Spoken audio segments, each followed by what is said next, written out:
Hello and welcome everybody to this week's SAS Week. Yes, you heard right, it's the 103rd SASDiary and we had a big get together here at Innsbruck. So yeah, my place is quite crowded right now, but we did a lot of important stuff. First and foremost, eating! You know raclette? Yeah, that's what we're eating right there. Let me quickly introduce everyone. The first guy here is Martin. He's our newest programming member. Then comes Toby, who's there already since a very long time. Next one is Bernd, also a programmer. And finally our artist Daniel.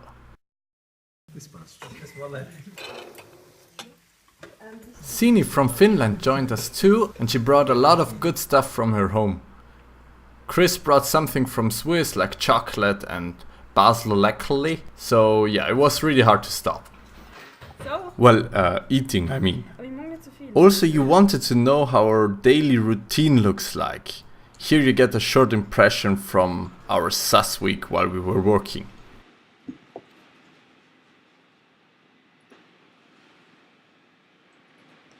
Can you guess who recorded this video without the rest of us knowing?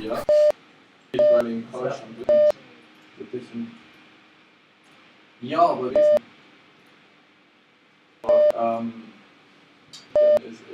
es bin Design Check. Bekannt.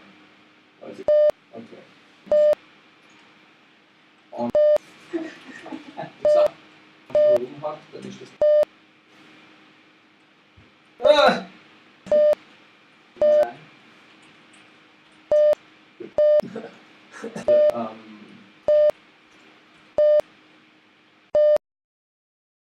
But now back to Son of Nor. Today I wanted to go a little bit into details about how our mass telekinesis algorithm works. So it will be a little bit of a tech talk today. You certainly are all familiar with the mass telekinesis, basically raising several objects at the same time. But the really interesting thing is that they arrange themselves automatically up in the air. And there's more behind the scenes than you might think initially.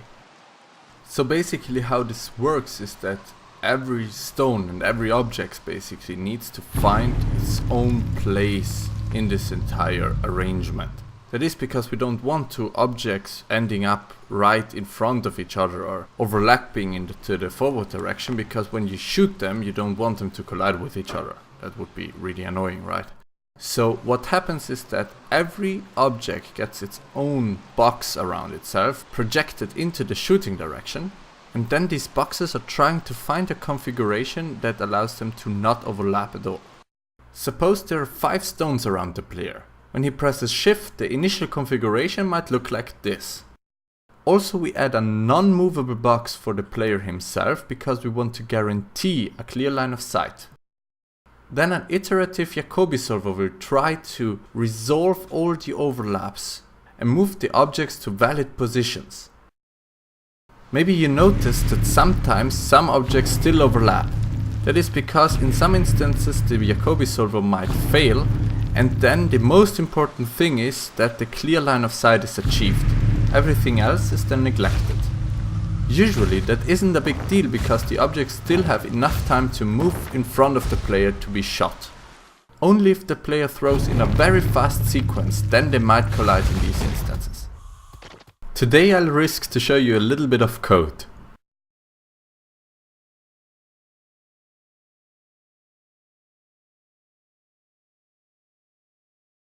I hope it didn't hurt too much. So, this was it. Thanks for watching, guys. I hope you enjoyed this week's SASDiary, even though it was a little techy. And I hope to see you next week too. Bye bye!